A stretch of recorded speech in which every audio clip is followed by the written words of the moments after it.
Hello everyone, welcome to agriculture Adda 24/7। Agriculture Adda 24/7 पर मैं doctor Meenakshi Rathi आप सभी का बहुत बहुत स्वागत करती हूँ। तो आज की क्लास में क्या है खास, आइए देखते हैं। तो आज की हमारी क्लास एक बहुत ही सिंपल टॉपिक पर, yet very important from the exam point of view, sterilisation techniques. So far हमने देखा कि प्लांट टिश्यू कल्चर कैसे किया जाता है। सेकेंड क्लास में हमने देखा एंथर कल्चर कैसे किया जाता है या हैप्लॉइड प्लांट्स कैसे बनाए जाते हैं।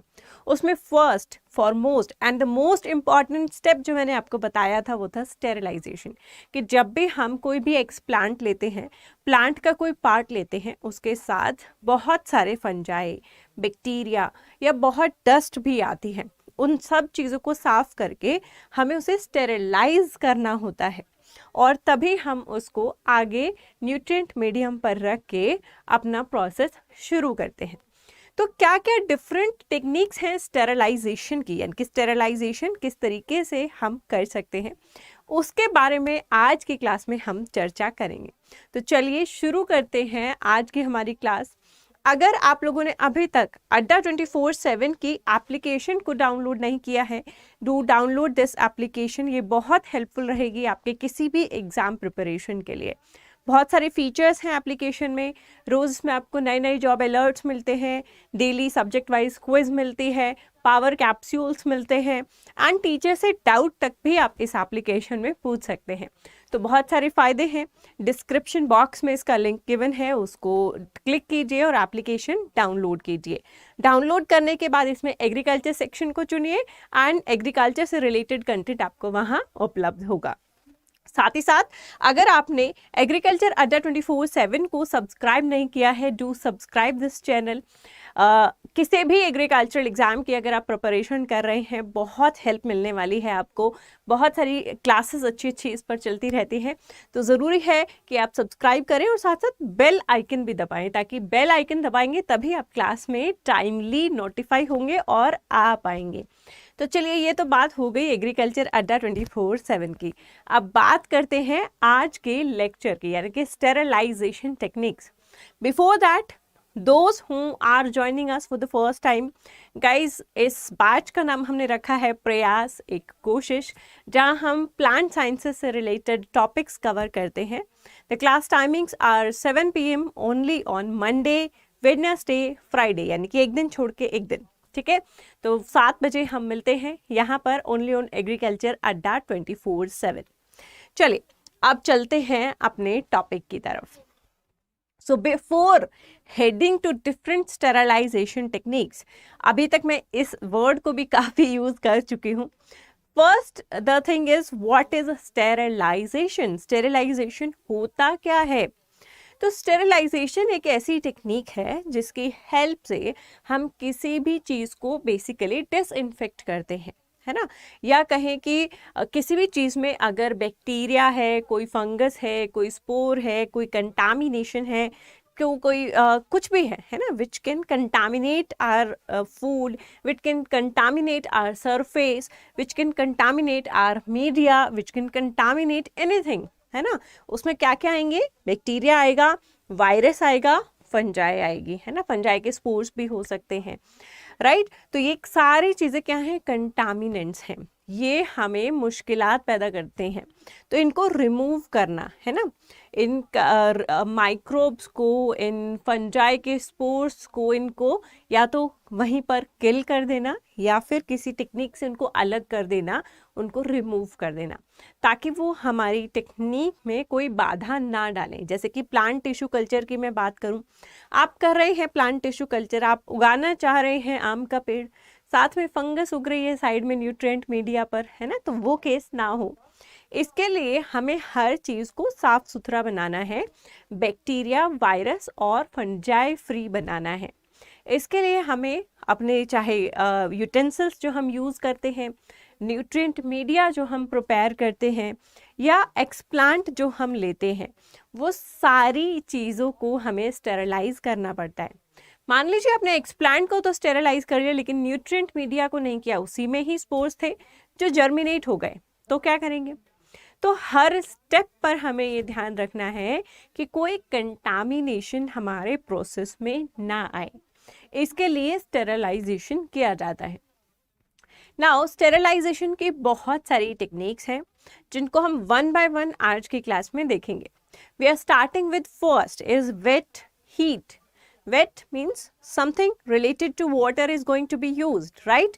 And heat means गर्मी, है ना? That means high temperature is going to be used. तो यहाँ पर हम wet heat में किसका यूज करते हैं?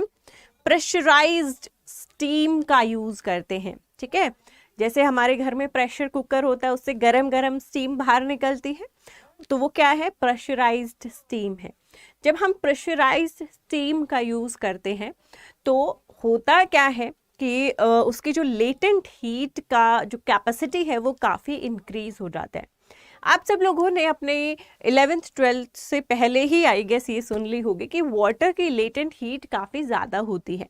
दैट इज़ वाई जो भी हमारे शहर होते हैं, जैसे मुंबई है, जो समुद्र किनारे होते हैं वो कभी बहुत ज़्यादा गर्म नहीं होते, है ना? क्योंकि वाटर की लेटेंट हीट काफ़ी ज़्यादा है, तो वो हीट को एब्जॉर्ब करता रहता है और धीरे धीरे रिलीज़ करता है। तो ना वो कभी बहुत ज़्यादा ठंडे होते हैं, ना वो कभी शहर बहुत ज़्यादा गर्म होते हैं। वहीं सैंड जैसे कि राजस्थान में पाई जाती है, वो जल्दी गर्म हो जाती है, दिन में हाई टेम्परेचर होता है, जल्दी ठंडी हो जाती है, तो रात में बिल्कुल लो टेम्परेचर हो जाता है, क्योंकि सैंड की लेटेंट हीट कम है, वो अपने पास कम रख सकती है। तो लेटेंट हीट का मतलब क्या है? जो वो अपने अंदर स्टोर कर सकता है, ठीक है? जब हम किसी स्टीम को, यानी कि जो इवेपोरेट हो रहा है पानी, जो स्टीम बन रही है, वेपर्स बन रहे हैं, उसको प्रेशराइज्ड फॉर्म में रखेंगे, उसको नहीं रिलीज होने देंगे, तो उसकी जो लेटेंट हीट कैपेसिटी है वो काफ़ी बढ़ जाती है, जिसकी वजह से बहुत हाई टेम्परेचर पहुंचा जा सकता है। और हाई टेम्परेचर में हम सभी जानते हैं बैक्टीरियाज हैं, वायरसेस हैं या फिर स्पोर्स हैं, सभी इनएक्टिव हो जाते हैं, है ना? तो इस स्टेरलाइजेशन टेक्निक को हम कैसे यूज़ करेंगे? प्रेशर कुकर में डालकर। So something like pressure cooker but not a pressure cooker. इसका नाम होता है ऑटोक्लेव। तो ऑटोक्लेव का जो बेसिक प्रिंसिपल है वो प्रेशर कुकर जैसा ही है, बट बिल्कुल सिमिलर नहीं है ना? It is a very complex machine आप कह सकते हैं, है ना? तो जब आप इसमें किसी चीज़ को रखते हैं तो ये बहुत हायर टेम्परेचर पहुंचा देती है, 121 डिग्री सेल्सियस तक टेम्परेचर पहुंचता है, जहां कोई बैक्टीरिया, कोई वायरस, कोई स्पोर जिंदा नहीं रह पाता। साथ ही साथ में इसमें प्रेशर भी मेंटेन किया जाता है 15 psi का। और अगर इसमें आप 15 to 20 मिनट्स किसी चीज़ को लेते हैं तो हम माना जाता है कि भाई ये चीज़ पूरी स्टेरलाइज हो चुकी है ना? अब किन चीज़ों को हम ऑटोक्लेव करते हैं? आप अपने यूटेंसिल्स को भी ऑटोक्लेव कर सकते हैं, नो डाउट, बट मेनली अगर हम प्लांट टिश्यू कल्चर की बात करें तो हम अपने न्यूट्रिएंट मीडिया को ऑटोक्लेव करते हैं। यानी कि जिस बर्तन में हमने न्यूट्रिएंट मीडिया डालकर रख दिया है, फिर हम उसको ऑटोक्लेव होने के लिए रखते हैं, ताकि उस न्यूट्रिएंट मीडिया में कोई स्पोर है, कोई कंटामिनेशन है, तो वो वहाँ से बिल्कुल रिमूव हो जाए। तो आपकी जो ऑटोक्लेविंग है that is your weight heat method. ये एक वेट हीट मेथड है। उसके बाद चलते हैं नेक्स्ट, ड्राई हीट मेथड, है ना? ड्राई हीट मेथड कौन सा होगा? जिसमें बेसिकली वाटर का यूज नहीं हो रहा है। सो यहाँ पर बेसिकली हम स्टीम का यूज तो नहीं करने वाले हैं, हम किसका यूज करने वाले हैं? ओवन का, है ना? ओवन आप सबके घर में भी होगा। जो आपके यूटेंसिल्स होते हैं ना, आपने वॉश तो कर लिया है उन्हें डिटर्जेंट से अच्छे से, लेकिन जनरली इसको हम फिर क्या करते हैं? ओवन में रख देते हैं, वहाँ ये अच्छे से ड्राई भी हो जाते हैं और स्टेरलाइज भी हो जाते हैं। तो ओवन में हम ड्राई हीट का यूज़ कर रहे हैं, है ना? क्योंकि वहाँ पर हम किसी वाटर का यूज़ नहीं कर रहे, कोई प्रेशराइज्ड स्टीम का यूज़ नहीं कर रहे हैं, है ना? जनरली जो आपके कंटामिनेंट्स होते हैं उनमें ऑक्सीडेशन रिएक्शन होता है, ऑक्सीडेशन ऑफ सेलुलर कंपोनेंट्स, जिसकी वजह से वो मर जाते हैं। तो ये ओवन को आप यूज़ कर सकते हैं for dry heat sterilisation. Oven में जनरली जो हम टेम्परेचर देखते हैं that can reach up to 160 degree Celsius, 160 degree Celsius तक टेम्परेचर पहुंचता है, और लगभग आप 3 घंटे के लिए इसमें कोई चीज़ रखते हैं, और इससे ज़्यादा भी रख सकते हैं, है ना? लेकिन मिनिमम 3 आवर्स आपको रखना है to get that particular level of sterilization, जहां आपकी कोई कंटामिनेशन नहीं आएगी, ठीक है? ड्राई हीट में यहाँ पर नहीं मैंने आई थिंक मेंशन किया है, लेकिन आप फ्लेम का यूज़ भी कर सकते हैं, है ना। जैसे कि आपकी जो फोर्सेप्स निडल्स जिससे आप काम कर रहे हैं, अपने एक्सप्लांट्स को ले रहे हैं या सब कल्चरिंग कर रहे हैं, उनके साथ क्या किया जाता है, उनको पहले अल्कोहल में डिप किया जाता है। अल्कोहल से निकालकर उनको फ्लेम पर, जब तक वो बिल्कुल रेड नहीं हो जाती तब तक उनको फ्लेम पर रखा जाता है। जब वो बिल्कुल रेड हो जाती है उसे हल्का सा कूल डाउन करके फिर हम उससे काम करते हैं। अच्छा, हल्का सा कूल डाउन करना भी बहुत ज़रूरी है, क्योंकि नहीं करेंगे तो आपके जिस कल्चर पर आप यूज़ कर रहे हैं वही जल जाएगा, है ना, क्योंकि वो बहुत रेड हॉट है। तो थोड़ा सा उसे कूल डाउन करेंगे। तो अब इस निडल के ऊपर कोई भी कंटामिनेशन नहीं है, हम ऐसा मानकर चल रहे हैं, राइट। उसके बाद उससे काम करना शुरू करेंगे। अब आपको दूसरी चीज़ पर काम करना है, उसको फिर से स्टेरलाइज करेंगे, फिर दूसरी चीज़ पर काम करेंगे। तो जितनी पेट्री प्लेट्स आप बदलते रहेंगे, आपको फ्लेमिंग की हेल्प से उस निडल को भी स्टेरलाइज करना है every time you are changing the petri plate. Okay, so that is dry heat sterilization technique. Next come filters, है ना। फिल्टर्स, तो जनरली जब हम फिल्टर के बारे में हम क्या सोचते हैं, वो चाय छानने वाली, है ना, दैट इज फिल्टर ऑल्सो। चाय ऊपर रह जाती है, मतलब चाय पत्ती ऊपर रह जाती है, चाय नीचे आ जाती है। The same is the principle for the filters. लेकिन चाय पत्ती को मान लीजिए आप बैक्टीरिया है ना, तो बैक्टीरिया रह जाता है फिल्टर के ऊपर और जो आपका सोल्यूशन है वो आ जाता है नीचे। तो हम किन चीज़ों को फिल्टर करते हैं, हम उन चीज़ों को फिल्टर कर सकते हैं जो हीट लेबाइल हैं, जैसे कि विटामिन सी। अब मुझे एक विटामिन सी कंटेंट डालना है अपने न्यूट्रिएंट मीडिया में। अगर इस न्यूट्रिएंट मीडिया को या फिर इस विटामिन सी के सोल्यूशन को मैं अगर गर्म करती हूँ तो विटामिन सी ऑक्सीडाइज हो जाती है, ख़त्म हो जाती है। So I can not do so. तो मुझे क्या करना होगा, तो मुझे इसे फिल्टर करना होगा। तो फिल्ट्रेशन में क्या होगा, बैक्टीरियाज ऊपर रह जाएंगे, स्पोर्स ऊपर रह जाएंगे और नीचे जो सोल्यूशन आएगा वो प्योर सोल्यूशन आएगा। ठीक है, तो फिल्टर्स हम वहाँ यूज़ करते हैं जहाँ पर हीट लेबाइल सब्सटेंसेस होते हैं, जहाँ पर ऐसे सब्सटेंसेस होते हैं जिनको हम हीटिंग के द्वारा स्टेरिलाइज नहीं कर सकते हैं, वहाँ पर इन फिल्टर्स का यूज़ किया जाता है। ठीक है, फिल्टर्स किस चीज़ के बने हुए होते हैं, सेलुलोज ईस्टर्स के बने हुए होते हैं और लगभग 0.2 माइक्रोमीटर साइज होता है इनका। माना जाता है कि बैक्टीरिया इससे बड़े साइज का ही होता है। तो बैक्टीरिया ऊपर रह जाएगा और सोल्यूशन नीचे आ जाएगा। बट दीज फिल्टर्स और this filter technique can only be used for the spores और द बैक्टीरियाज। ये वायरस को रूल आउट नहीं कर पाता है क्योंकि वायरस का साइज एक्सट्रीमली स्मॉल होता है। सो हम जो हमारे फिल्टर का साइज है उससे ये पास ऑन हो जाता है and we can not rule out viruses through filtration. Filtration से हम वायरसेस को रूल आउट नहीं कर सकते, बैक्टीरियाज को एंड स्पोर्स को कर सकते हैं। Right, moving ahead with the next technique, solvents. सबसे पहला सॉल्वेंट जो स्टेरिलाइजेशन के लिए हमारे दिमाग में आता है, इथेनॉल। राइट, इथेनॉल मीथेनॉल दोनों को ही यूज़ किया जाता है फॉर स्टेरिलाइजेशन, है ना। जब कोविड का टाइम आया था तो आपने ये रूमर सुना होगा, क्योंकि मैंने अपने आसपास बिल्कुल सुना था। Some of the drinkers who were taking advantage of the drinking at that time, है ना, हम तो सिर्फ स्टेरिलाइज कर रहे हैं अपने अंदर के पार्ट्स को, है ना, we are just saving ourselves from the COVID situation. So that was the thing which like are you making me fool और वॉट, है ना।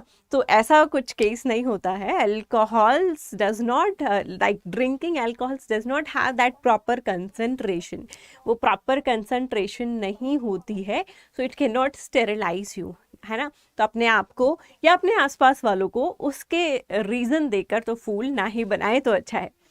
मिनिमम आपको 70% कंसंट्रेशन चाहिए होता है इथेनॉल या मीथेनॉल का, अगर आप उससे कुछ भी स्टेरिलाइज करना चाहते हैं। ठीक है, अब इथेनॉल मीथेनॉल हम कहाँ पर यूज़ करते हैं स्टेरिलाइजेशन के लिए। आप पेट्री प्लेट्स रख रहे हैं, आप जो सारा कार्य कर रहे हैं वो कहाँ बैठ कर करेंगे, एक टेबल पर बैठ कर करेंगे। राइट, तो उस टेबल के सरफेस को आप इथेनॉल से स्टेरलाइज करेंगे, या अपने हैंड्स आपको बार बार स्टेरलाइज करने हैं, या निडल मैंने आपको बताया था कि पहले उसको अल्कोहलिक सॉल्यूशन में डिप किया जाता है, फिर उसको निकाल कर फ्लेमिंग की जाती है, यानी कि आग पर उसको रेड होने तक सेका जाता है। इन सभी कंडीशन में हम इन सॉल्वेंट्स का यूज करते हैं, ठीक है। Ethanol is the most commonly used disinfectant, right.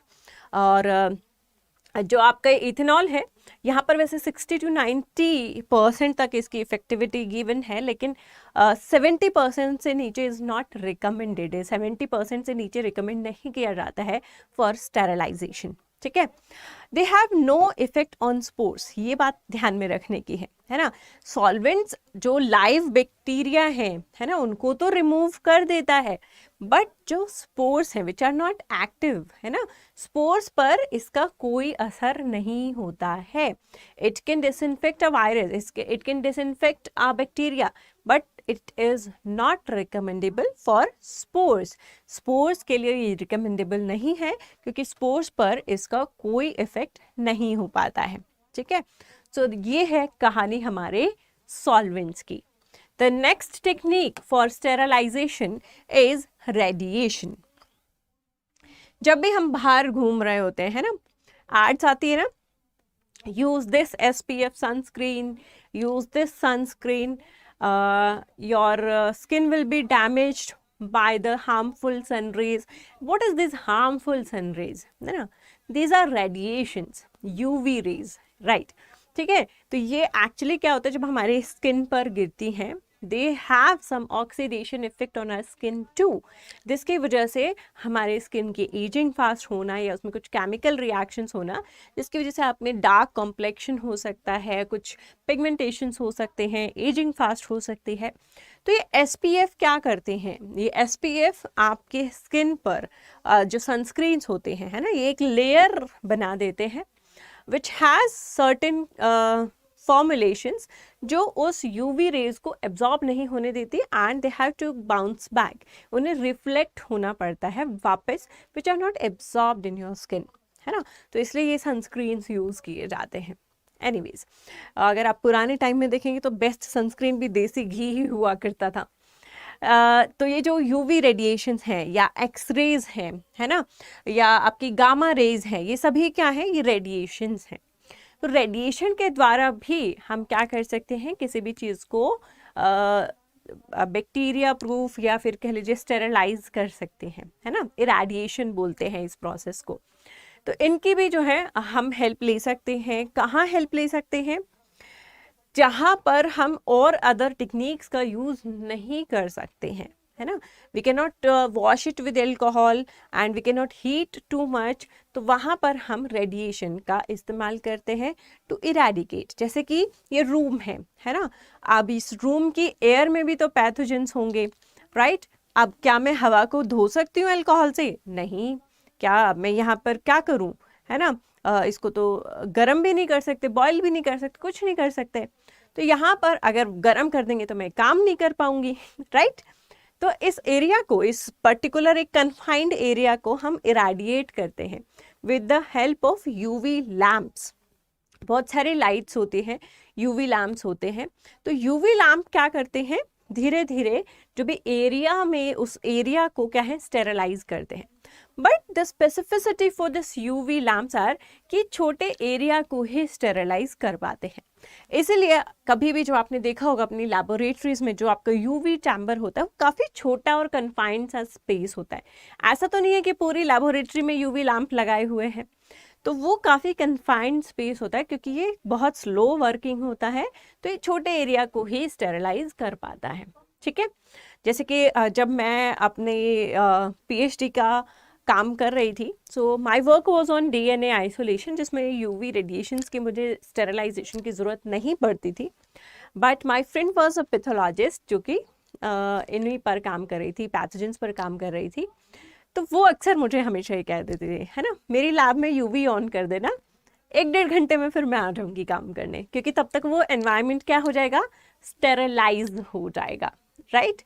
तो जो एनवायरमेंटल स्टेरलाइजेशन है, जो एयर स्टेरलाइजेशन है, आपके आसपास का वर्किंग स्पेस है, वो आप इरेडिएट कर सकते हैं, वो रेडिएशंस के द्वारा आप उसको स्टेरलाइज कर सकते हैं।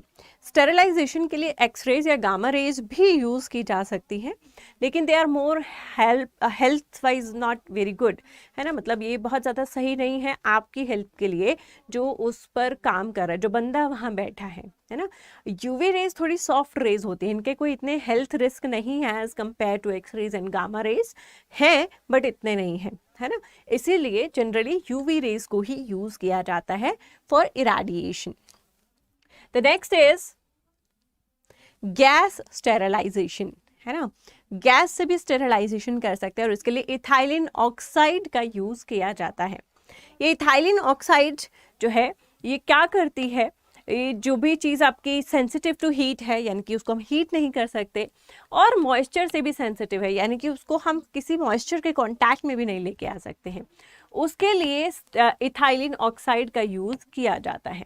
ठीक है, तो ये जो है आपके सेल्स को प्रिवेंट करती है कि उनकी मेटाबॉलिक एक्टिविटी सीज हो जाती है और they can not reproduce further, जो बैक्टीरियाज हैं वो फर्दर रिप्रोड्यूस नहीं कर पाते हैं तो इथाइलिन ऑक्साइड की प्रेजेंस में। ठीक है, तो बेसिकली एक अनहेल्दी एनवायरनमेंट उनके लिए क्रिएट कर देता है जिसकी वजह से वो आगे रिप्रोड्यूस नहीं कर पाते हैं।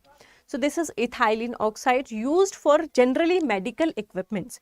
Generally plant tissue culture में या फिर हम नॉर्मल जो अपने लैब्स में देखते हैं इथाइलिन ऑक्साइड का यूज़ नहीं किया जाता है। हाई मेडिकल इक्विपमेंट्स में इनका यूज़ अक्सर किया जाता है। ठीक है, इसके लिए भी एक्चुअली प्रॉपर मशीन्स होती हैं। देन हमने एयर स्टेरलाइज कर ली, हमने अपने न्यूट्रिएंट मीडिया को भी स्टेरलाइज कर लिया, जिस निडल से हम काम करने वाले थे उसको भी स्टेरलाइज कर लिया, एक्सप्लांट को भी स्टेरलाइज कर लिया। But what about the working environment, है ना। इस एनवायरनमेंट को स्टेरलाइज तो कर लिया, लेकिन मैं दरवाज़ा खोलकर अंदर भी आऊँगी, बाहर भी जाऊँगी, है ना। तो इस एनवायरनमेंट को एक प्रॉपरली उस टाइम तक स्टेरलाइज्ड रखना है या फिर बैक्टीरिया फ्री रखना ताकि कम से कम कंटामिनेशन हो। तो जो वर्किंग स्पेस है ना, उसे कहते हैं आप स्टेरलाइज करने के लिए लैमिनार फ्लो या लैमिनार कैबिन का इस्तेमाल कर सकते हैं। एक छोटा सा बॉक्स लाइक कैबिन होता है, काफ़ी मोस्ट ऑफ द स्टूडेंट्स ने देखा भी होगा, है ना। So what happens in this cabinet, इस कैबिनेट में होता क्या है, ये आपका जैसे स्क्रीन है, इस स्क्रीन से इस डायरेक्शन में एक कंटिन्यूअस फ्लो के साथ एयर आ रही है और ये एयर इस डायरेक्शन में स्लो स्लो चलती रहेगी। ठीक है, तो ये एयर इतनी तेज तो होती है कि बैक्टीरिया या वायरस को किसी सरफेस पर बैठने नहीं देती, है ना। जैसे जब मच्छरों का टाइम होता है तो हम क्या कहते हैं, पंखा तेज चला दो तो मच्छर नहीं बैठेंगे हमारे आसपास और हमें नहीं काटेंगे। ऐसे ही ये बैक्टीरिया और वायरस को किसी सरफेस पर सेटल नहीं होने देती, इसकी इतनी स्पीड होती है। लेकिन आप इजीली इस पर काम कर पाएंगे। ऐसे बाहर मैं अगर पंखा चला दूँ आपके सामने, you will not able to work, है ना। आपके सारे बाल उड़ रहे होंगे एंड आपकी आंखें बंद हो रही होगी, तो ये इतनी स्पीड भी नहीं होती। इतनी स्पीड होती है कि आप कंफर्टेबली काम कर सकते हो और इतनी भी होती है कि बैक्टीरिया को किसी सरफेस पर सेटल नहीं होने देगी। So the speed is 1.8 kilometre per hour. साथ ही साथ ये एयर सीधी नहीं आ रही है कूलर की तरह, यहाँ पर होते हैं आपके हीपा फिल्टर्स। ठीक है, पहले कोर्स फिल्टर्स होते हैं, कोर्स फिल्टर्स में से जितने भी डस्ट पार्टिकल, बड़े पार्टिकल अगर एयर में है वो बाहर ही रह जाते हैं। फिर हीपा फिल्टर्स होते हैं जिनमें बैक्टीरिया, वायरसेस, स्पोर्स जो भी हैं जो पर्टिकुलर साइज से मैच नहीं करते हैं वो बाहर रह जाते हैं। ठीक है, तो इसमें किसका यूज़ किया जाता है, हीपा फिल्टर्स का यूज़ किया जाता है, जिसमें 0.3 माइक्रोन की जो है साइज प्रेजेंट होती है। The size and the air speeds या किसी चीज़ का प्रेशर या टाइम जो मैं मेंशन कर रही हूँ स्टेरलाइजेशन टेक्निक्स में, these are important from your exam point of view, exam point of view से इम्पॉर्टेंट है। ठीक है, तो आप जो है अपने वर्किंग स्पेस में इजीली काम कर सकते हैं, क्योंकि पहली बात तो इस फिल्टर के द्वारा ही सब कुछ फिल्टर आउट हो चुका है, और अगर कुछ अंदर आया भी है that will not be able to settle on a surface, क्योंकि एक एयर फ्लो ये कंटिन्यूसली मेंटेन रखता है है ना।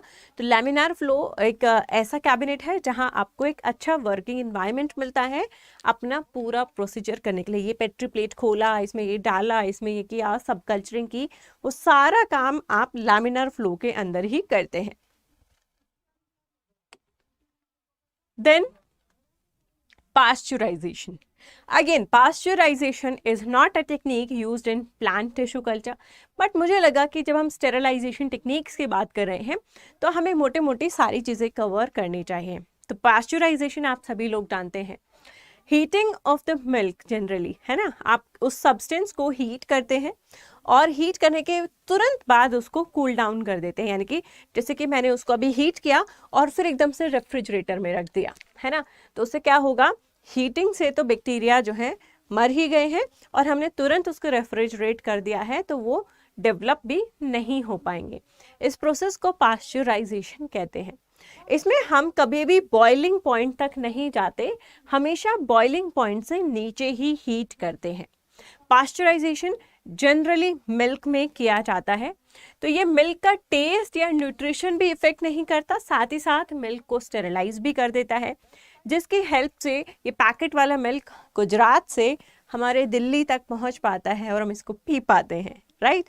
अगर इसमें, क्योंकि मिल्क में बहुत जल्दी बैक्टीरिया डेवलप होता है, अगर इसे स्टेरलाइज नहीं किया जाएगा तो it can not be packed and it can not be sell distantly, है ना। डिस्टेंटली इसको भेजा नहीं जा सकता है।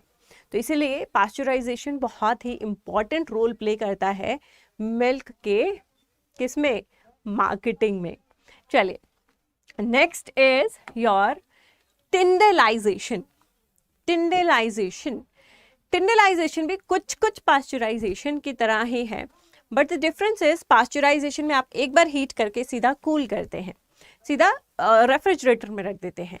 टिंडलाइजेशन में आप ऐसा नहीं करते। टिंडलाइजेशन में आप किसी भी चीज़ को हीट करते हैं, उसको एनवायरनमेंट में नॉर्मल टेम्परेचर पर कूल डाउन होने देते हैं, फिर उसको रीहीट करते हैं, फिर उसको कूल डाउन करते हैं। तो इससे होता क्या, उसमें जितने स्पोर्स हैं जो आप कूल डाउन का टाइम दे रहे हैं रूम टेम्परेचर पर, उसमें जो भी उसमें एक्टिव स्पोर्स होंगे ना, वो फिर से जर्मिनेट कर जाएंगे। आप फिर से हीट करेंगे तो वो फिर से मर जाएंगे। देखिए, स्पोर्स इनएक्टिव स्टेज में मारने बड़े मुश्किल होते हैं, तो आप उसको एक टाइम दे रहे हैं, कूलिंग टाइम दे रहे हैं, जिसमें जर्मिनेट करते हैं और फिर हीटिंग करते हैं, वो मर जाते हैं। फिर कूलिंग टाइम दे रहे हैं जिसमें जो बचे हुए स्पोर्स हैं वो फिर से जर्मिनेट करते हैं, फिर उसको हीट कर रहे हैं, यानी कि फिर से उनको मार देते हैं। तो ये साइकिल आप कई बार रिपीट करते हैं। इस प्रोसेस को टिंडलाइजेशन कहा जाता है, ठीक है। It kills the heat resistant endospores. ये हीट रेजिस्टेंट एंडोस्पोर को भी इस तरीके से स्लो करके मार पाते हैं। अदरवाइज तो आप उबाल देंगे और रख देंगे एक बार, जैसे पास्चुराइजेशन में करते हैं, तो ऐसा करने से जो हीट रेजिस्टेंट स्पोर्स हैं वो नहीं मरते हैं। लेकिन ये उनको कूलिंग टाइम देता है, उनको जर्मिनेट होने के लिए टाइम देता है और फिर उनको वापस हीट किल करता है। तो इसी तरीके से ये टिंडलाइजेशन जो है काम करता है। बट टिंडलाइजेशन एक ऐसा प्रोसेस है which can not assure you 100% guarantee कि ये चीज़ में अब एक भी बैक्टीरिया नहीं है या ये फुल्ली स्टेरलाइज है। हाँ, उसके ऑफकोर्स बेटर लाइफ ज़रूर रहेगी, लेकिन ये 100% रूल आउट नहीं करता है ना।